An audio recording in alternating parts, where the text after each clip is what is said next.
요한복음 12장 44절에서 50절까지 말씀 읽어드렸습니다.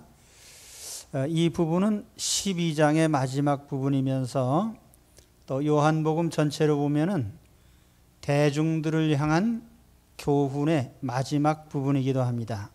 13장으로 가면 이제 제자들을 향한 교훈으로 이어지고 대중설교, 회중들을 향한 사역은 이것이 마지막 장면입니다. 그렇기 때문에 지금까지 주님께서 말씀해 오신 여러 내용들, 요한복음에서 강조한 핵심적인 내용들이 여기에 정리되어 있습니다.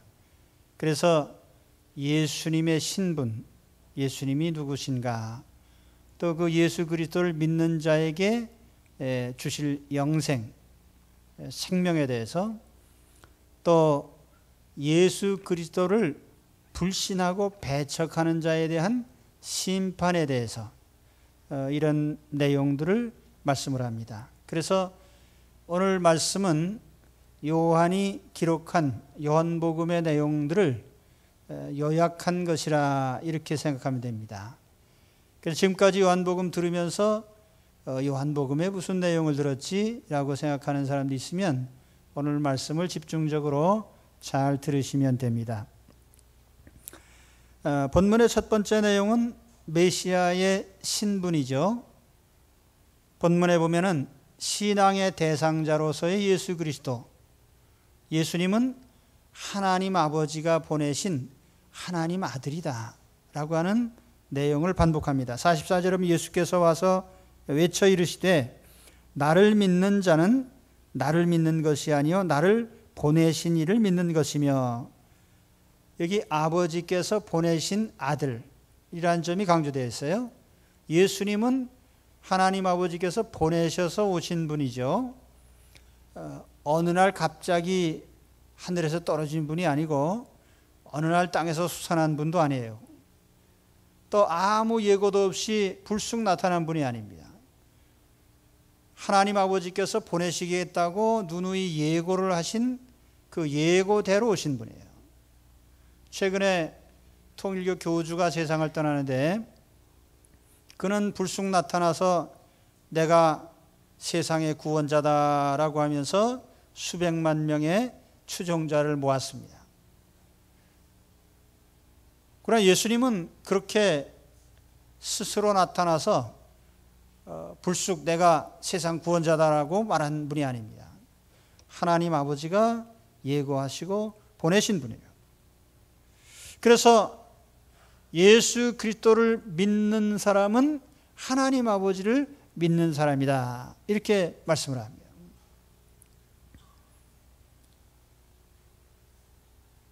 성경에는 이런 말씀이 여러 차례 나와요. 내가 스스로 온 것이 아니라 나를 보내신 이는 참되시니 너희는 그를 알지 못하나 나는 아노니 이는 내가 그에게서 났고 그가 나를 보내셨음이니라.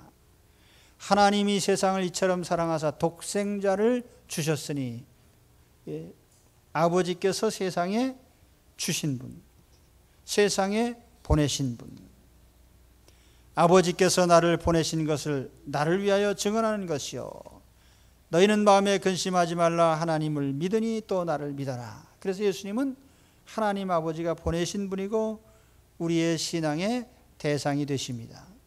그렇기 때문에 우리가 눈에 보이지 않는 하나님, 하나님 영이시죠. 우리가 성부 하나님 본 적 없어요? 성령 하나님 본 적이 없습니다. 그러나 성자 예수님께서 사람의 모습을 가지고 오셔서 가견적인 하나님으로 나타나셨어요. 그래서 예수 그리스도를 믿는 사람은 하나님 아버지를 믿는 사람입니다. 빌립이 어느 날 예수님께 청탁을 했습니다. 주여, 하나님 아버지를 보여주시면 소원이 없겠습니다. 요한복음 14장에 보면 그런 말씀을 했어요. 그래서 14장 9절에 주님께서 말씀하시기를 빌립아, 내가 이렇게 오래 너희와 함께 있으되 내가 나를 알지 못하느냐? 나를 본 자는 아버지를 보았거늘 어찌하여 아버지를 보이라 하느냐? 내가 아버지 안에 거하고 아버지는 내 안에 계신 것을 내가 믿지 아니하느냐? 그래서 우리 주님께서 나를 믿는 자는 아버지를 믿는 것이다. 나를 본 것은 아버지를 본 것이다. 그래서 우리의 신앙의 대상이신 예수님을 분명히 말씀하셨어요. 예수 그리스도를 믿지 않으면 하나님 아버지를 믿을 수 없습니다. 왜냐하면 예수님은 하나님 아버지께서 보내신 하나님의 아들이시기 때문입니다. 그래서 우리 그리스도인들의 신앙의 대상은 삼위일체 하나님이지만 우리에게 가장 먼저 가견적으로 나타나신 예수 그리스도를 믿을 때에 우리는 하나님 아버지를 믿을 수 있습니다. 야, 우리가 누구를 믿는 거지? 예수 그리스도를 믿는 믿음이 우리 그리스도인의 신앙입니다. 그리고 예수 그리스도를 믿음으로써 우리는 하나님 아버지를 믿고 성령을 믿고 삼위일체 하나님을 믿습니다. 그래 가장 먼저 예수 그리스도를 믿어요. 눈에 보이는 하나님, 나타나신 하나님, 아버지께서 보내신 예수 그리스도를 믿으시기 바랍니다. 이 내용이 요한복음 전체를 통해서 주님께서 말씀하신 중요한 내용이에요. 그 다음에 두 번째 내용은 그러면 예수님이 세상에 오셔서 우리에게 뭘 주시냐, 예수 믿는 사람에게 뭘 주시느냐 하는 신앙의 결과입니다. 그건 바로 영생이죠. 자, 46절에 보면은 나는 빛으로 세상에 왔나니 물은 나를 믿는 자로 어둠에 거하지 않게 하려 함이로라. 여기 나는 빛으로 왔다. 여기 빛이란 말을 영생이란 말로 바꾸면 됩니다. 영생. 그래서 본문에도 보면은 50절에 나는 그의 명령이 영생인 줄 아노라. 그래서 영생이란 말을 분명히 부연 설명을 합니다. 성경에 빛에 대한 말씀이 많이 기록되어 있어요. 하나님이 천지를 만드실 때 첫 번째로, 첫째 날에 제일 먼저 우주 가운데 첫 번째로 만드신 게 뭐냐면 빛입니다. 요한복음에는 예수님과 관련된 여러 가지를 빛이란 단어로 표현을 합니다. 그 안에 생명이 있었으니 이 생명은 사람들의 빛이라. 요한복음 1장 4절이에요. 예수께서 또 말씀하여 이르시되 나는 세상의 빛이니 나를 따르는 자는 어둠에 다니지 아니하고 생명의 빛을 얻으리라. 요한복음 8장 12절. 내가 세상에 있는 동안에는 세상의 빛이로라. 9장 5절에 예수께서 대답하시되 낮이 12시간이 아니냐 사람이 낮에 다니면 이 세상의 빛을 보므로 실족하지 아니한다. 요한복음 11장 9절에 예수님과 관련돼서 빛이라는 표현을 많이 사용했어요. 이 성경에서 빛은 여러 가지 의미를 나타냅니다. 이 빛은 때로는 착한 행실, 선행을 나타냅니다. 때로는 정의로움, 진실함, 하나님의 아름다운 내면적인 모습, 이를 빛으로 표현합니다. 또 사랑, 행복, 하나님 나라, 빛으로 표현합니다. 반대로 어둠은 지옥을 나타내고 마귀를 나타내고 죄를 나타내고 불행을 나타냅니다.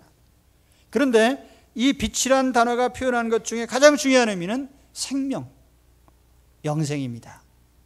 그러니까 나는 빛으로 세상에 왔다 할 때 우리가 그 단어를 여러 가지로 해석할 수 있지만은 가장 먼저 생명, 영생입니다.